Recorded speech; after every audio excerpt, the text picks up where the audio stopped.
Wassalatu wassalamu ala asrofil anbiya wal mursalin Sayyidina Muhammadin wa ala alihi wa sahbihi ajmain amma ba'd. Di sana dinal muttasil ila Imam Mu'alif rahimallahu ta'ala wa dama nafa bihi wa bi'ulumihi wa bikum fi darani amin qala. Wa Tabaraniyu an Abi Umamata tamamu ribati 40 yawman man rabatu 40 yawman lam yabi wa lam yashtari wa lam yuhdis hadasan kharaja min dhunubihi ka yawma waladatuhu ummuhu. Telah mentahrijkan Imam Tabarani bersumber dari Abi Umamah. Beliau menyatakan, Rasulullah menyatakan, tamamu riba, kesempurnanya riba. Nanti apa riba itu akan kita bahas, kita ulas. Ini teks hadisnya dulu kita baca. Tamamu riba, sempurnanya riba. Riba itu menjaga perbatasan, asal maknanya seperti itu. Arba'una yauman, 40 hari. Wa man rabata 40 yauman, dan barang siapa yang menjaga perbatasan selama 40 hari, lam yabi wa lam yastari, di mana dia tidak melakukan transaksi jual beli, lam yabi tidak menjual, wa lam yastari dan tidak membeli, wa lam yuhdis hadasan dan tidak bercerita tentang cerita apapun, kharaja min dzunubi, maka dia keluar dari seluruh dosa-dosanya, kayauma waladahu ummuhu, seperti hari dilahirkannya oleh ibunya. Tamamu riba, riba itu maknanya dua. Makna secara lafzi, asal makna riba itu ikatan, mengikat. Tapi di sini maksudnya riba itu orang yang terikat waktunya untuk menjaga perbatasan. Namanya riba, namanya murabaqah. Ini asal mana dulu ya. Seperti orang-orang yang bertugas di perbatasan untuk menjaga serangan atau serbuan musuh, supaya musuh jangan sampai masuk ke wilayah kita, negara kita. Itu namanya murabaqah. Itu namanya murabaqah, menjaga, mengawasi, mengintai. Jangan sampai ada musuh yang masuk ke wilayah kita, negara kita. Itu asal maknanya. Namanya apa? Maknanya apa? Mengintai, menjaga perbatasan. Seperti dalam Al-Quran itu kan ada ayat, ya ayyuhalladzina amanu sabiru wasabiru warabitu wattaqullaha la'allakum tuflihun. Ali Imran ayat terakhir. Itu namanya murabaqah. Nah, dari makna itu kemudian dipinjam kepada makna lainnya. Apa? Menjaga secara spiritual, menjaga secara rohani. Jiwa kita ini, diri kita ini sebagai sebuah negara. Ya, diri kita sebagai sebuah negara. Bagaimana kita supaya jangan sampai diserbu oleh musuh? Siapa musuh kita dalam hidup ini? Siapa musuh kita dalam hidup ini? Siapa musuh kita dalam hidup ini? Inna syaitana lakum aduwwum fattakhidhuhu aduwwan, dan banyak ayatnya. Setan. Siapa musuh kita? Kenapa dia menjadi musuh kita? Karena dia yang akan menghancurkan hidup kita, akan menggagalkan hidup kita supaya ibadah kita gagal. Gatot. Apa gatot? Iya. Supaya kita ikut terjerumus. Karena dia sudah bersumpah, dan sumpah itu diterima oleh Allah, bahwa dia akan menggoda manusia dari depan, dari belakang, dari kanan, dari kiri, untuk menjerumuskan kita ke dalam api. Nah, itu yang harus kita waspadai, itu yang harus kita jaga, itu yang harus kita intai. Jangan sampai mereka menyelusup, masuk, melakukan infiltrasi ke dalam diri kita, ke dalam hati Tidak. Namanya itu robato atau murabato. Tidak ada istilah murabato itu secara fisik tentara-tentara yang ditugaskan di perbatasan-perbatasan negara, ya, supaya jangan ada musuh yang masuk. Dalam konteks kehidupan spiritual, kehidupan rohani, bagaimana kita menjaga jiwa kita, rohani kita, hati kita jangan sampai terjajah, termasuk, terserang, terinfiltrasi kesusupan syaitan yang bisa menggagalkan hidup kita baik di dunia maupun di kira-kira Pak, Bu, Ibu, emang kalau ngomong sama ibu enak. Coba Pak, Pak, kira-kira gampangan ngejaga musuh secara fisik apa gampangan menjaga musuh dalam bentuk setan? Mana yang lebih gampang? Kalau musuh pakai apa? Kalau kita berani kita lawan, kalau kita takut kita. Nah, kalau setan melawannya gimana? Padahal dia nggak kelihatan. Dan dia bisa menyelinap masuk nyusup ke dalam tubuh kita, ke dalam hati kita. Yuwaswisu fi sudur. Nah, maka oleh karena itu harus selalu waspada, jangan sampai terjaga, jangan sampai tersusuk, harus kita jaga. Dengan cara apa? Dengan cara beribadah kepada Allah Subhanahu, dengan cara uzlah, dengan cara kita kalau dalam bahasa pertapaan semedi lah, ya. Dalam bahasa kita apa namanya? Uzlah. Kalau Nabi ta'anus. Berapa lama tuh kita? Arba'ina yauman. Kalau bisa 40 hari. Ngapain? Jadi ibadah aja udah.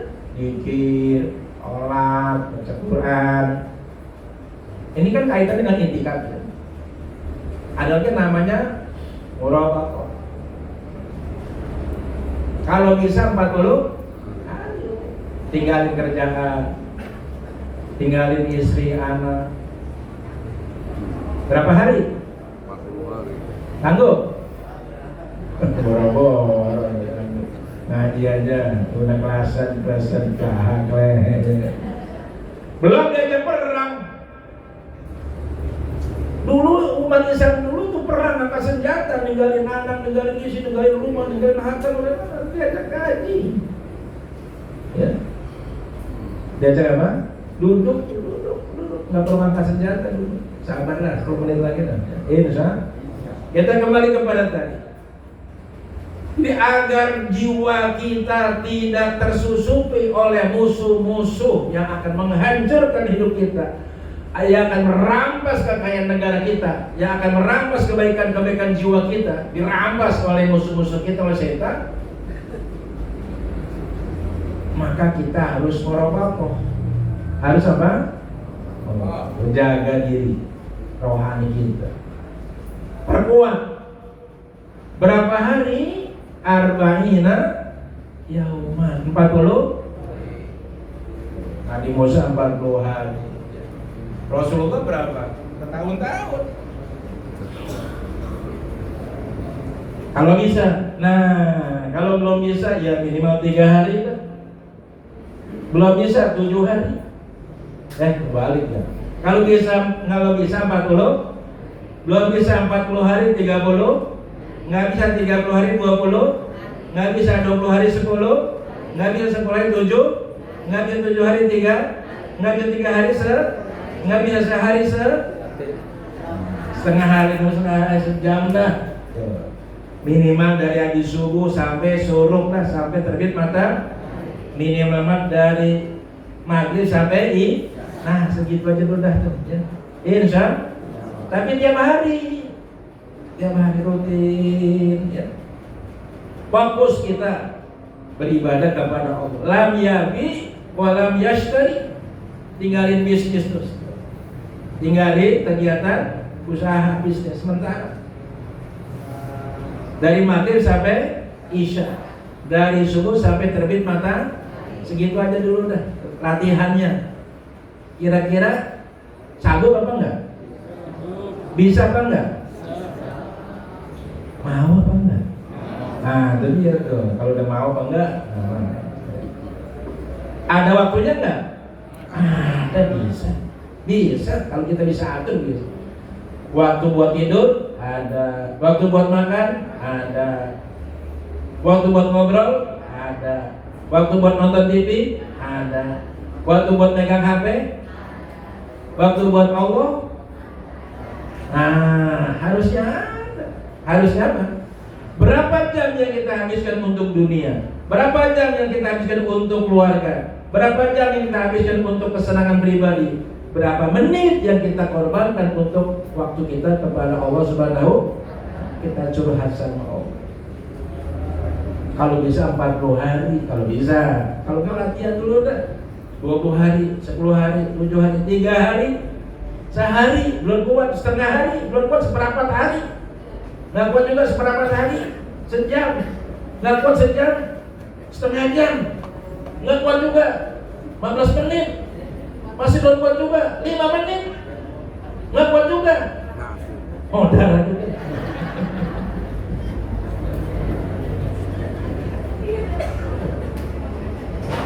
Walam yudis hadasan, dan jangan bercerita. Diam. Namanya uzlah. Namanya apa? Latih diri kita supaya memperkuat rohani kita, jiwa kita, kalbu kita, supaya dapat kekuatan rohani untuk kita menghadapi syaitan laknatullahi alaihi. Kalau orang bisa merubah baik secara fisik maupun secara ma'nawi, ada dijamin oleh Rasulullah, kharaja min dzunubihi kayauma waladathu ummuhu, maka dia keluar min dzunubi, dari gelimang dosanya. Dunub itu dosa-dosa.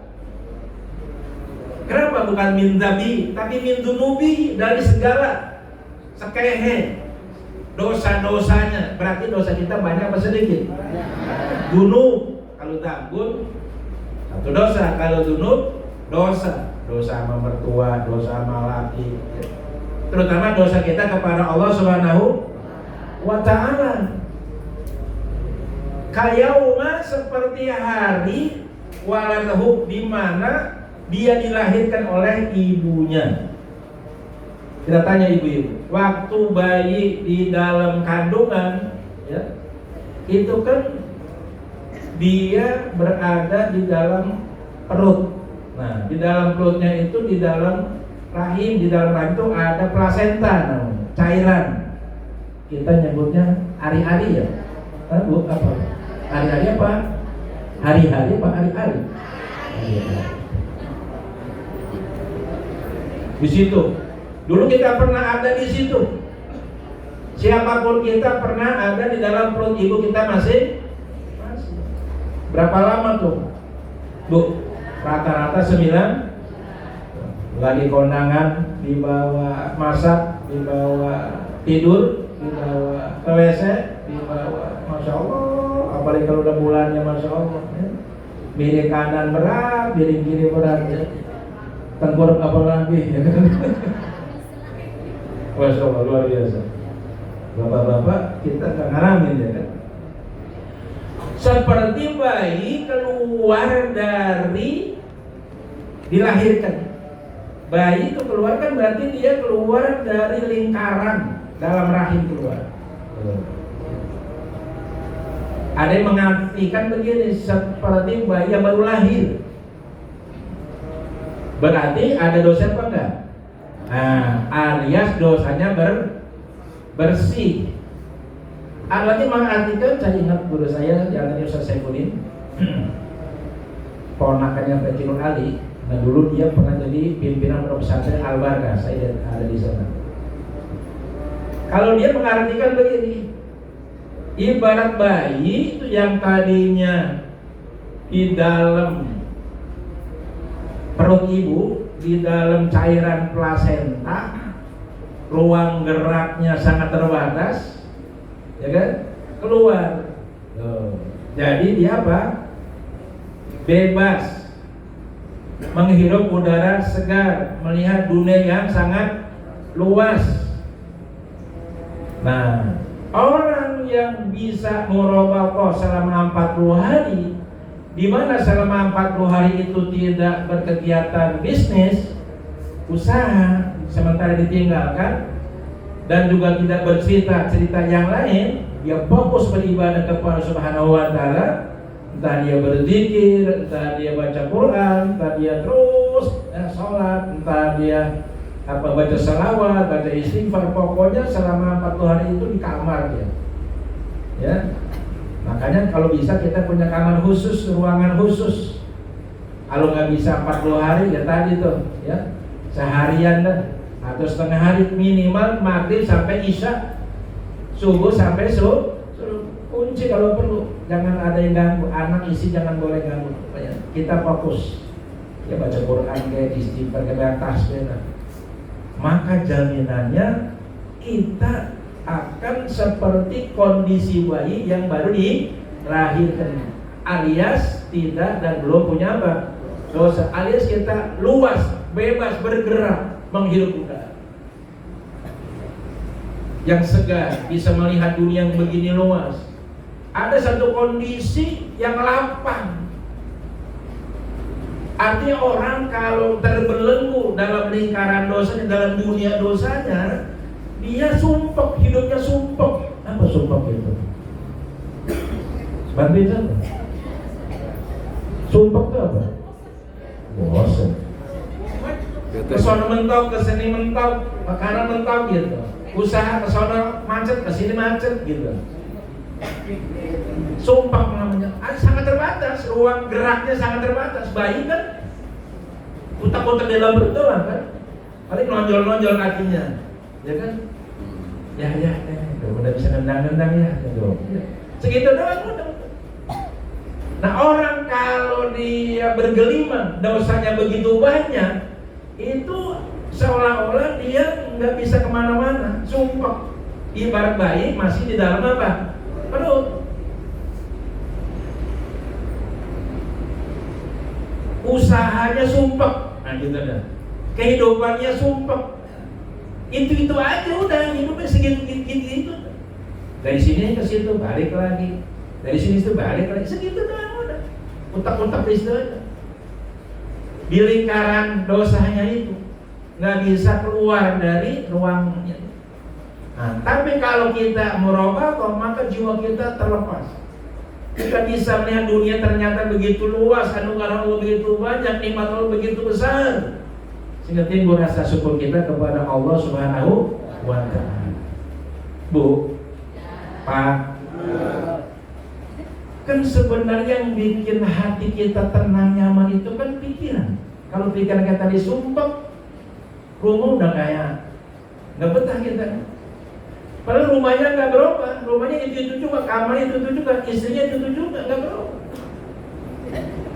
Tapi kalau kita lagi sumpah pikiran, ya Allah, melihat istri, melihat anak, melihat rumah, kayak sumpah gitu, nggak betah, ya kan? Karena pikiran kita lagi apa? Lagi banyak beban. Tapi kalau kita lagi enjoy, lagi lapang, pikiran kita lagi langsung, rumah enak. Padahal gak berapa, rumahnya itu juga, catnya itu juga, kalau itu juga. Tapi kalau pikiran kita lagi luas, hati kita lagi lapang, enak gak? Enak, nyaman. Lihat istri juga, ya, kayak melihat bidadari kan gitu, ya. Semua terasa nyaman, terasa enjoy. Nah, begitu pun kehidupan rohani kita akan terasa lapang, akan terasa nyaman, mental kita akan ringan kalau dosa-dosa kita diampuni oleh Allah Subhanahu wa Ta'ala.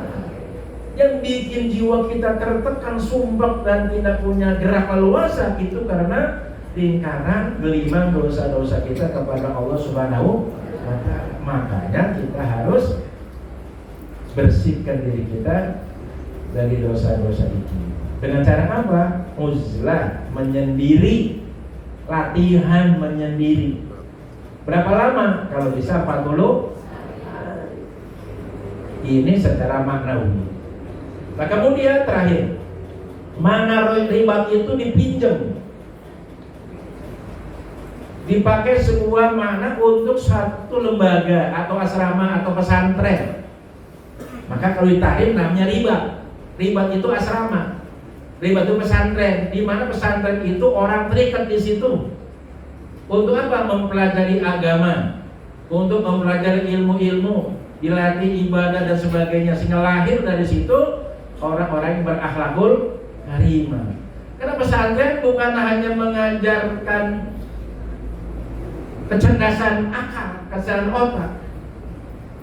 Pesantren itu mendidik ruhani kita, mendidik jiwa kita supaya jiwa kita mengenal Allah, supaya jiwa kita tidak liar, supaya jiwa kita tidak liar, supaya menjadi muncul akhlakul karimah.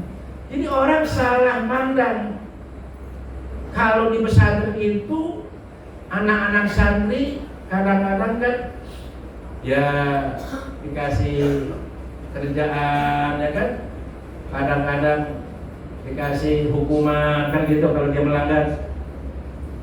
Itu tujuannya bukan hanya bagaimana jiwanya itu supaya tunduk, supaya menjadi jiwa yang baik, sehingga yang dibentuk itu ruhaniyahnya, bukannya sekadar apanya, fisiknya. Maka kadang-kadang santri itu wajib puasa Senin Kemis, ya kan? Apalagi kalau di Tegalrejo wajib ngerawat selama 3 tahun, makannya nggak boleh pakai nasi jagung, makannya nggak boleh makan yang bernyawa, nggak boleh makan yang garam selama 3 tahun, supaya jiwanya, ruhnya itu kuat. Karena nanti dia akan menjadi pemimpin-pemimpin masyarakat di masa yang akan datang. Jadi kalau kita masukkan anak pesantren itu niatnya bukan supaya dia cerdas, bukan. Bagaimana supaya dia mengenal Allah Subhanahu wa Ta'ala, mengenal dirinya, mana kewajiban dia kepada Allah, kepada orang tua dan sebagainya, seperti itu. Tapi dunia luar nggak paham, nggak ngerti. Nah, kenapa terpengaruh oleh pandangan Barat, ya, yang hanya melihat sesuatu dari sisi materi atau duniawi. Kalau kita enggak, ya kan? Maka rata-rata saya terserah pakai Nah ini kan lagi rame, tadi udah singgung sama Pak. Maka mudah-mudahan kita jangan terpancing. Dunia pesantren ini satu-satunya lembaga yang mencetak, ya, generasi yang akan datang untuk menjadi orang yang bertakwa kepada Allah Subhanahu wa Ta'ala. Dunia kita, negara kita ini udah terlalu banyak dipimpin oleh orang pinter. Oleh orang apa? Indonesia tidak kekurangan orang pinter. Tiap tahun semua fakultas, universitas negeri maupun swasta melahirkan para ahli, yang ahli ekonomi, yang ahli ini, ahli semua. Jutaan setiap tahun di wisuda. Lahirlah ekonom-ekonom, ya kan, teknokrat, ahli hukum. Tapi negara kita mungkin orang marit. Mungkin orang, lah kalau orang sampai korupsi ribuan triliun, coba, masya Allah, ya kan? Coba itu kalau bikin majelis taklim, ya kan? Kalau bikin buat sekolahan, bikin masjid, bikin mushola, berapa ribu masjid itu bisa kebangun. Indonesia kekurangan orang bener. Orang apa? Tidak kekurangan orang. Kekurangan orang benar. Yang kita butuhkan benar apa pintar? Maka kata orang Jawa, nek bener kudu bener, nek pintar kudu bener. Kalau orang pintar kudu bener, nggak cukup sama pintar. Kalau pintar itu bisa ngitung 4 tambah 2 sama dengan 6, 6 tambah 3 sama dengan 9, 4 tambah 5 sama dengan 20. Pintar itu. Gajinya 3.900.000. Tunjangan itu paling 7 juta sebulan. Katakanlah 9 juta sebulan. Punya Fortuner, punya ya macam-macam. Dari mana itu? Pinter namanya itu.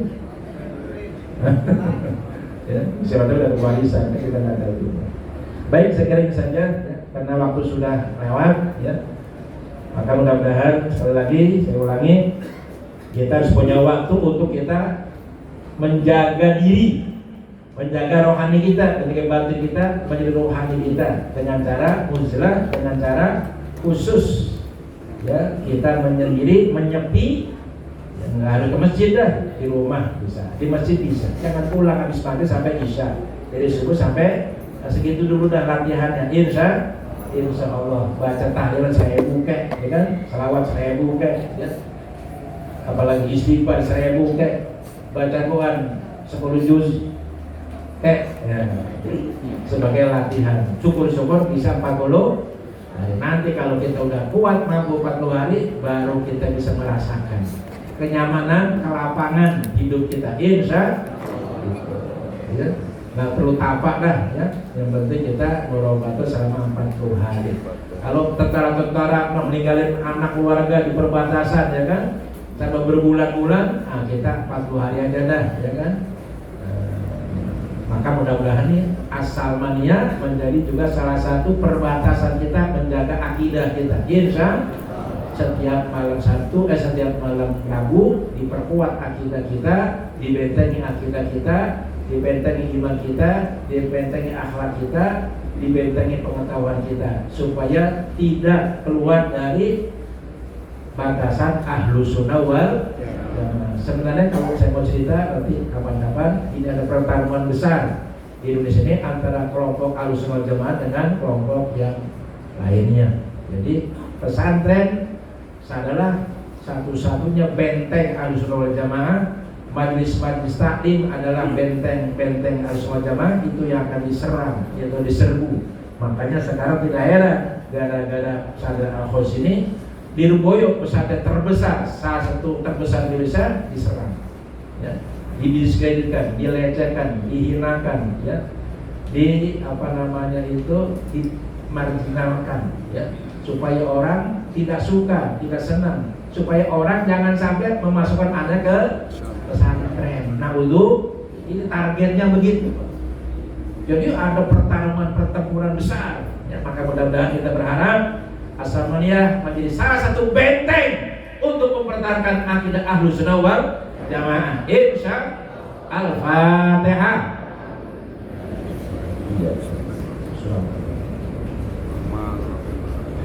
Birahmatika ya arhamar rahimin. Bismillahirrahmanirrahim. Alhamdulillahirabbil alamin. Sallallahu alaihi sayyidina Muhammad wa alihi wasallam. Ikuti. Allahumma alhimna rusdana wa a'izna min syarri nafsina wa aghnina bil ilmi wa zayyinna bil hilmi wa akrimna bil taqwa wa jammilna bil afiyah. Allahumma anfa'na bima 'allamtana wa 'allimna ma yanfa'una wa zidna ilman nafi'an. Alhamdulillah ala kulli hal wa na'udzu billah min kulli hali ahlin nar birahmatika ya arhamar rahimin. Tutup bersama-sama dengan doa kifaratul majlis. Subhanakallahumma wa bihamdika asyhadu an la ilaha illa anta astaghfiruka wa atubu ilaik. Walhamdulillahi rabbil alamin. Ya, terima kasih.